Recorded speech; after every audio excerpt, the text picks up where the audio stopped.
time. My name is Alan Drake, and today I just want to assure you that if you will put God first in your life, seeking His kingdom, doing His will, and giving priority to His concerns, you will see that He will honor that by personally taking care of you in return. It can be exciting to watch God Himself intervene to make sure that your needs are always met, always on time, every single time. Your trust in Him will grow as you see that you can safely depend on Him to care for your needs. In July of 2009, I was on my way to minister in Scotland. I arrived in Edinburgh on my second day of travel.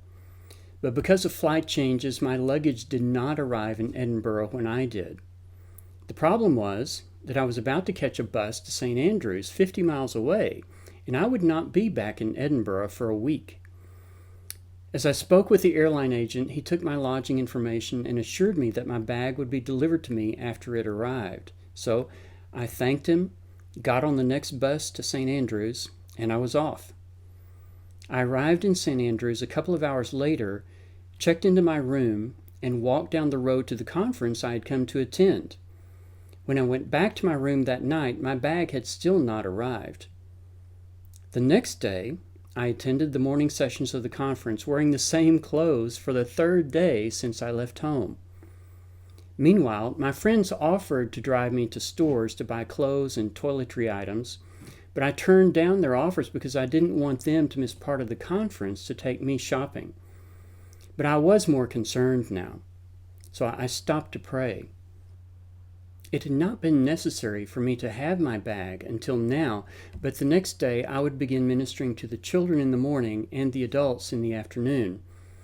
In my prayer, I stated my case to God by saying that if I did not get my bag that day, His kingdom work would suffer. I would be forced to minister to the children with a 3-day beard, bad breath because I didn't have toothpaste, and smelly, dirty clothes.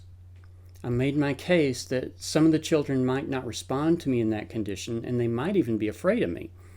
I was beginning to look like a pretty scary sight.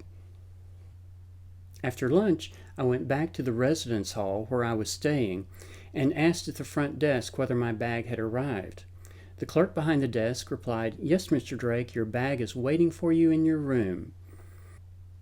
The next morning, I was able to greet the children with fresh breath, a clean-shaven face, and wearing fresh, clean clothes. It's interesting to me that my bag didn't show up until it was needed for my ministry at the conference. When it was really needed to help me prepare for the ministry, it was there for me. You could say that this was a coincidence of timing, but I've noticed that as I seek God's kingdom first and trust Him to take care of meeting my needs, these coincidences seem to happen more consistently. 3 years later, I was on my way back to Scotland to minister again at the same annual conference, and I arrived at London's Heathrow Airport with just enough time to make it to my connecting flight to Edinburgh. But this was the summer of 2012. When I arrived at Heathrow, the Summer Olympics were being held in London. Security was as tight as I have ever seen it in an airport. I passed through no fewer than 6 passport checks, maybe 7. At one point, I found myself at the end of a long line at one of these security checkpoints. There were probably 60 or 70 people ahead of me in this line that snaked back and forth in front of 2 security officials who were using laptop computers to check passports. After several minutes in the line, I began to get concerned. The passport checks were going very slowly, and the line was just not moving. If something didn't happen to speed things up, I could miss my flight to Edinburgh and be late for the conference. I felt that soon I would need to get the attention of the officials and let them know that I was in danger of missing my flight. I'm sure there were others in the line who had the same concern. As these thoughts were going through my head, a third official, evidently very frustrated with the slow process, threw up his hands and walked up to the rope directly in front of me, unhooked it, and opened a new lane with no one in front of me. "I can help people here," he said. I hesitated, but only for a moment, because it didn't seem fair to the others who had waited in line for so long. But The new open lane was directly in front of me. No one else made a move, so I quickly jumped up to the start of this new line, bypassing the 60 or 70 people who had been waiting for who knows how long. I handed my passport to the official and was soon on my way, making it to my flight without a problem. You know, there's nothing special about me. There is no reason why I should receive special treatment. But I was seeking God's kingdom first. I was on my way to Scotland to minister to people. That was the whole reason for this trip.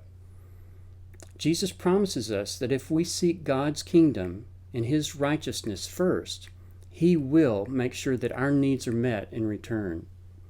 That's what Jesus told us in Matthew chapter 6, verse 33. You may experience times when you won't have everything that you think you need, but that's because God knows that there are other things that you really need more than the things that you think you need. But as you place your trust in God, putting Him first in your life, you will find that God will make sure that you always have what you really need. He will always meet your needs on time, and when necessary, He will make a way where there is no way.